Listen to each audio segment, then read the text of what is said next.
Hi everybody, John Senior here and welcome to FunkQuest Season 3, Semi-Final 1, and it's a deliberately short season this season, but we've got two returning Funksters who are as yet undefeated, which means that the winner of this episode will be going through to the final. And if this is your first time listening to the show, where have you been? What are you doing?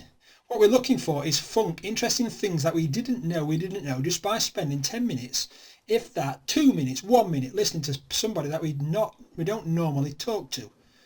So, and in the order of which they are in my screen, Lisa, tell us who you are, where you're from. Lisa Faye from Atlanta, Georgia.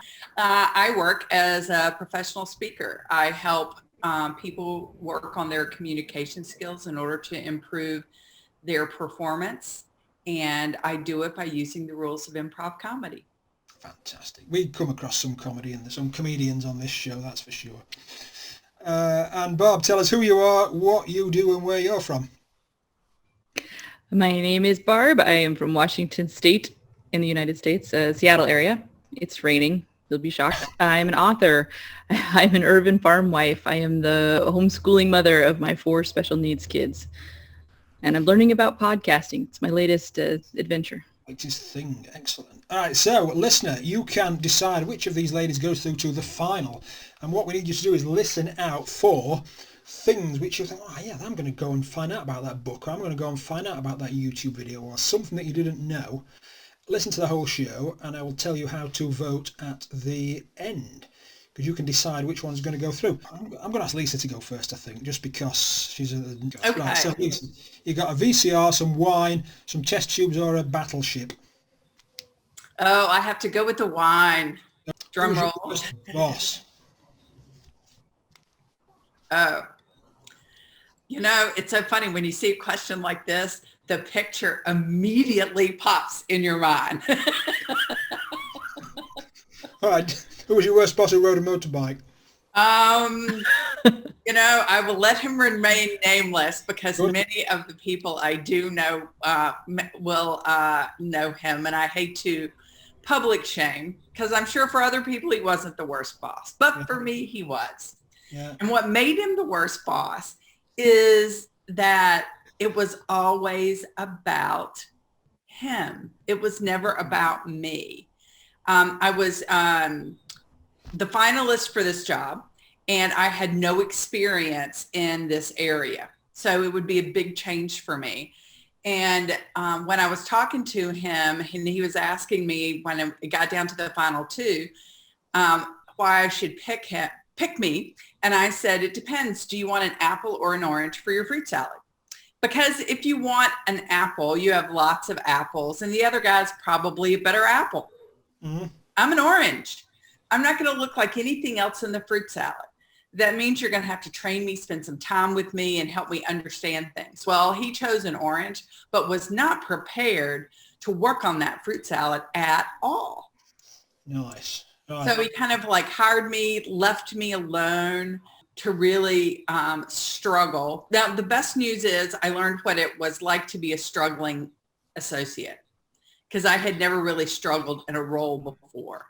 But when he asked me, you know, it was towards the end of my time, I was looking at going back to something else I knew. And he said, do you want to leave or not? I said, I don't really like defeat. I really like to learn, and I'd really like to learn more and do this job well. That will require you spending some time with me. And his response was, I'm really busy. I'm just going to close that by saying when I was doing my little supervisory management thing, which they had a little card and you had to put it in your top pocket, and it was, is it Belbin, team, task, individual? Always bear that in mind. You're doing something, you got, how does it benefit the team? How does it get the task done? How does it benefit the individual? Right? Always remember that. Barb, question 1 for you. That VCR looks like my current entertainment situation, so let's do that. What are you most excited about at the moment? And don't say being on FunkQuest, because everybody says that. Oh, I might have accidentally broken my foot a few days ago. Okay, so I'm actually currently on crutches, which I have to say has changed my perspective on excitement. It went from, had you asked me a couple days ago, I would have been like, we're getting into fall and I'm going to be, you know, making cranberry sauce. And today it's like, I got my hair washed. I am pretty doggone excited that I got my hair washed. I did not brave the shower because I didn't think that I could have made it out with even one unbroken foot before the show started.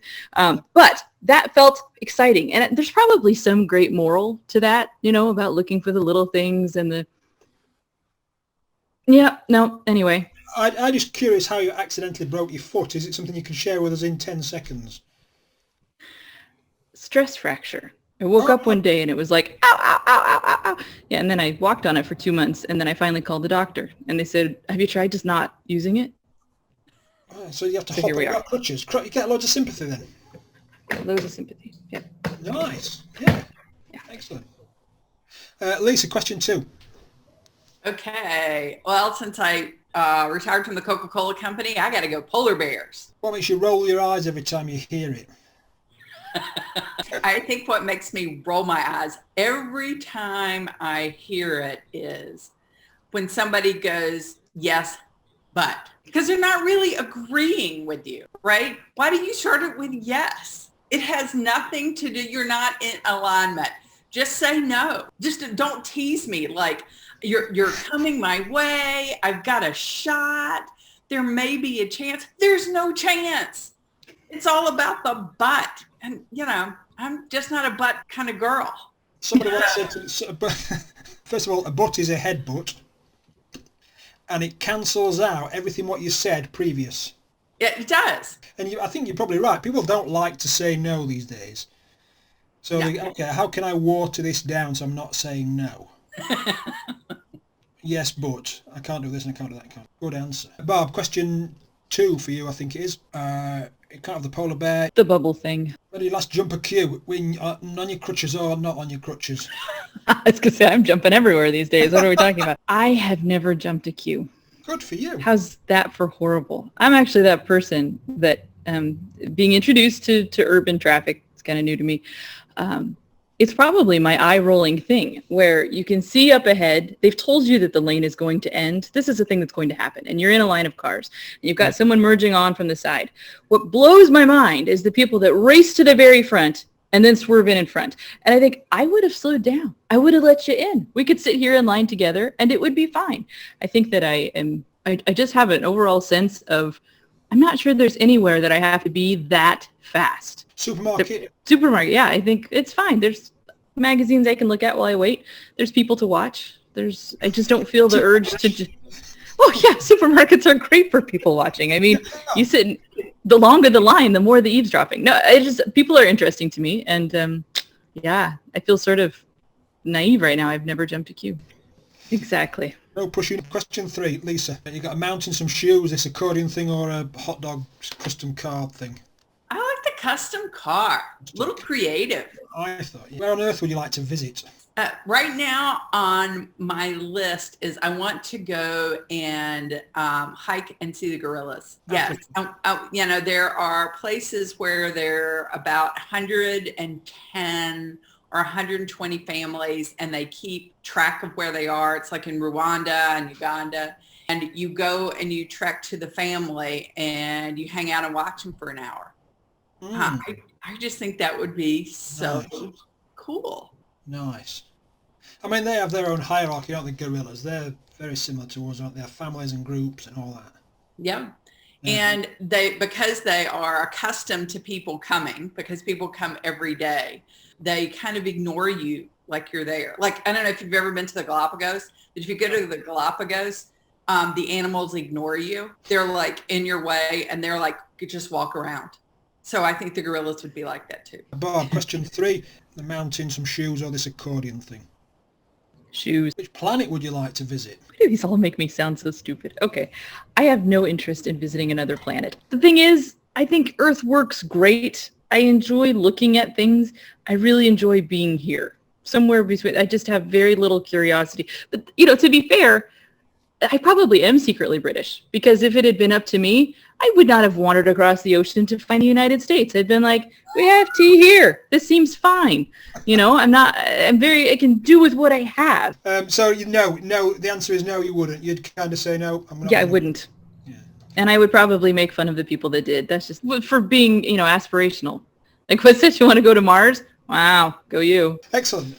Lisa, some elephants, some chip things, Stonehenge, or a Russian flag? Let's do the chip things. I like playing poker. So How do we stop using more than we need? I think you stop using more than you need by first stopping to buy more than you need. I've got one of these quirky things that I do at the beginning of the year. I turn all my hangers backwards. And that way, when I wear something and I get it washed, I put it back in the regular way. And 12 months later, I look through my closet and I can tell what I did wear and what I didn't wear. What a smart thing to do.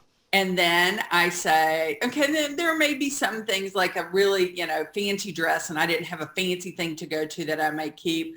But then everything else, I begin to pare down and say, if you're not using it, why not give it away?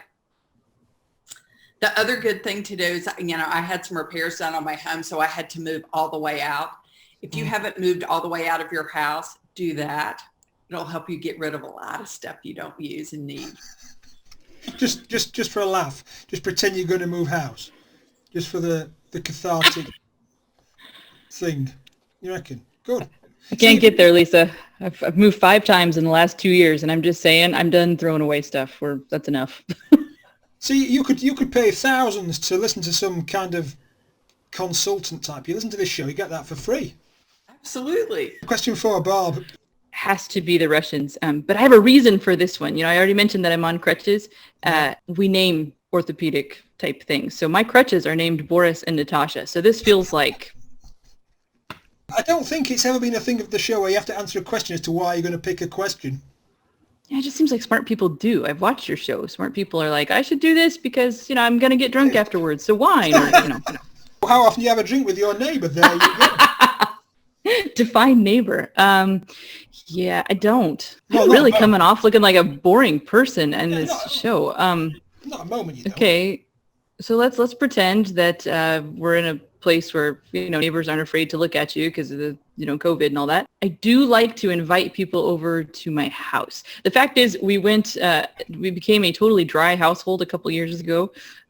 For my husband, we learned through this is a longer story than a minute, but we learned that alcohol is not such a great thing for him. And so, drink ends up being, would you like to have some water at my house? You can come over and we'll share a water bottle. No, I like to have people over. I would do it weekly if I could. We would come around and have a drink of sparkling mineral juice or something.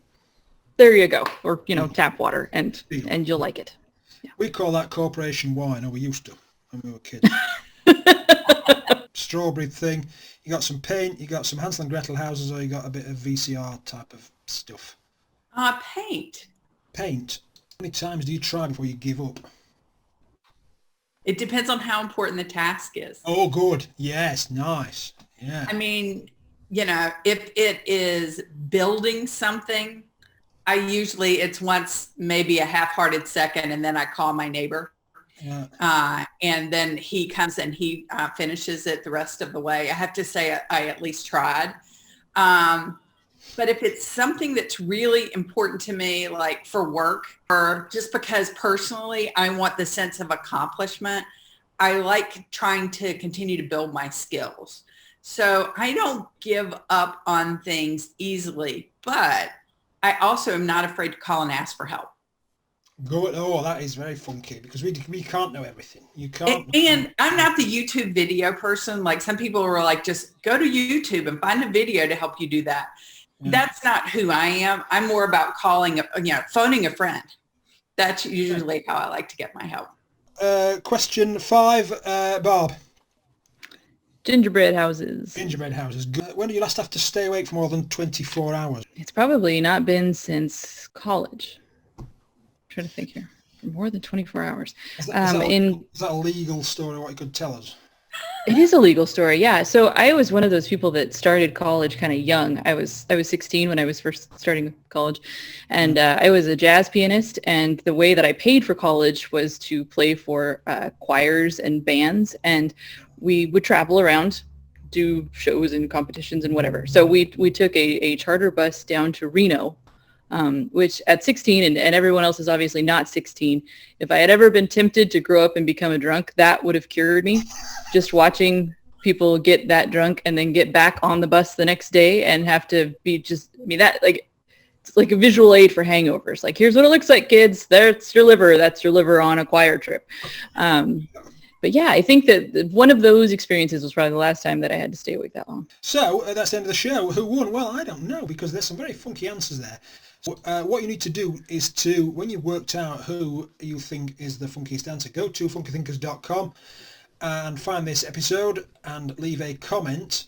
And don't leave it on YouTube or Spreaker or iHeartRadio or any of those other stuff that you might be listening to us on. It must be on FunkyThinkers.com, and the funkster with the most votes will go through to the grand final.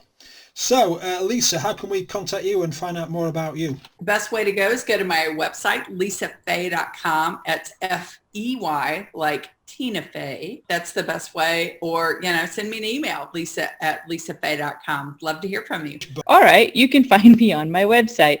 It's www.barbarabraendlein.com. And if you're watching this, you should just copy down the spelling. It's easier. But yeah, you can find me on all the usual social type places and shoot me an email, and you can catch me on the Deciding Factor podcast and hopefully here. Good show. Excellent. Ladies, thank you so much for being on the show. And listener, if you are thinking, I could have a go at that, well, yes, you could. What you need to do is go to FunkyThinkers.com/FunkQuest and fill in the form, and we could get you on the show. Ladies, thank you so much for being on the show, and we'll see one of you in the final. Hi, thanks so much for making it to the end of this episode. Did you know that you can play FunkQuest yourself? We call it FQY. You can get going now with a 10% discount coupon that's displayed above my shoulder. Thanks so much, and take care.